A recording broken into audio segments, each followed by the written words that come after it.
in corporate Arcadia, the theme of technology spans across several buildings and architects.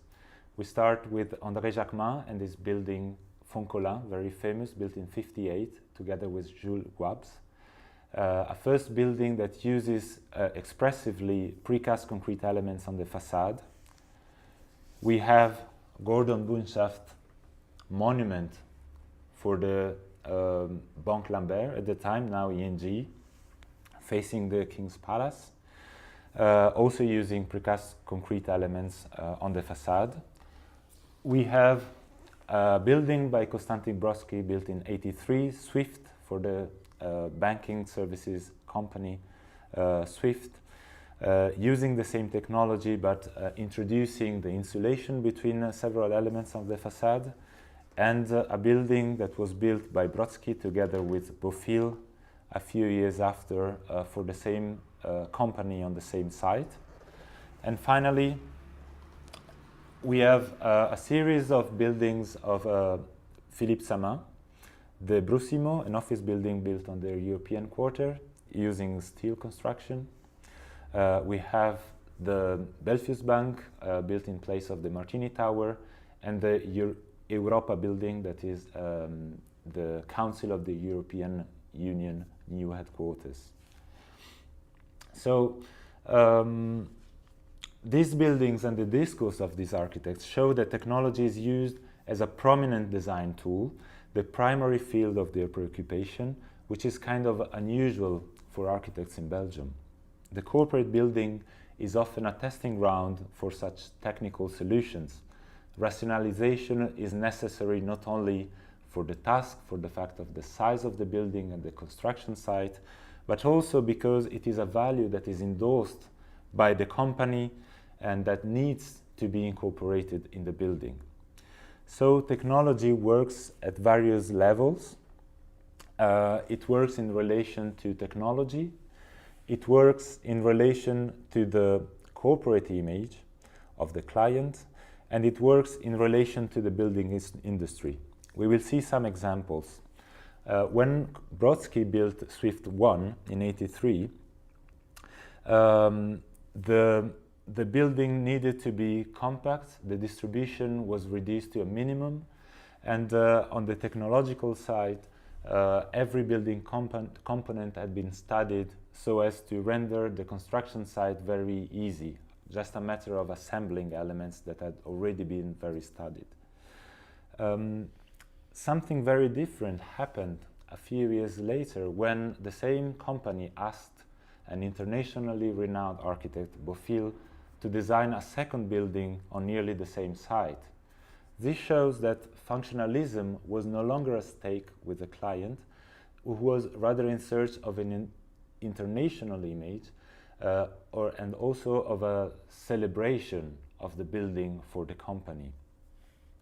And so what is quite interesting is that Brodsky made step further in the implementation of his techniques that he had started with the building, very iconic as well, CBR, built in 1970, no longer by exhibiting the technology, but concealing it behind the moldings and the neoclassical design of Beaufil.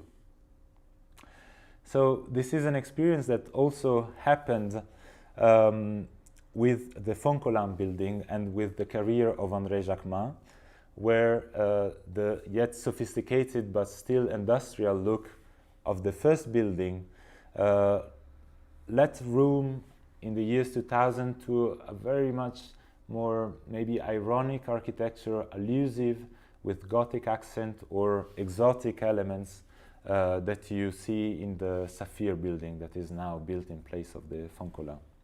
And so I wanted to read a passage from a lecture that Jacquemin himself gave around 2003, where it talks about the technological quest of architects in the making of office buildings.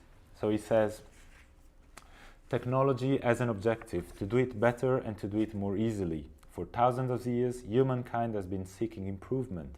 The result, people today feel better in their office than 50 years ago. In today's office, we can see clearly it's neither too hot nor too cold. There is no more dust. The noise of all the writing machines has gone, replaced by soothing ambient music. There are no more shorthand slaves. Machines do the work for us. We observe that progress developed for the office space helps to improve the techniques that will later be used in housing. So he talks in 2003, is around 70 years old. And I think he refers clearly to the Foncolin building where there was no air conditioning, very bad fire compartmentation. And he follows on to say, I've lived through 40 years of progress from Foncolin to the recently completed Joseph II. I've lived through them without really noticing them, one evolutionary step at a time. It might be good to look at the past of progress to stimulate the pleasure of imagining the future of progress. It is obvious that we spend our time placing facades in the city, but on this occasion we also try to add the best techniques within and behind this facade. And then he addresses to Philippe Samin, telling what is basically the center of the office. It's the technical conquest. And so this idea triggered our discussion with Samin that is also reproduced in the magazine of the exhibition. Samin didn't really enter too many details with each particular building that we were questioning him about, but he was very talkative about the role of the architect with regard to the building industry and manufacturer products. I think he was quite he assumed the position that the architect must be a non-conformist and try to escape all forms of obscurantism. He said in these points, common practice is probably wrong or at least unecological as the technology is obsolete. When technological innovations are introduced on the market, it often has passed 25 years since their start, and so the technology that is available for us today on the market is already obsolete. Second, norms follow the evolution of the market instead of setting the goals. And so this is also a false ideology. Architects should only respect the laws and set their own standards to the specific project they are designing. And finally, he thinks the role of the architect is to get involved with manufacturers and subcontractors to adapt their production for specific buildings. And the extra costs that are always generated when you demand something specific could be absorbed by the fact, especially when you work in design and build competitions, that there is a kind of an advantage according to the making of prices if you take the building products as a start to complete the design of the building.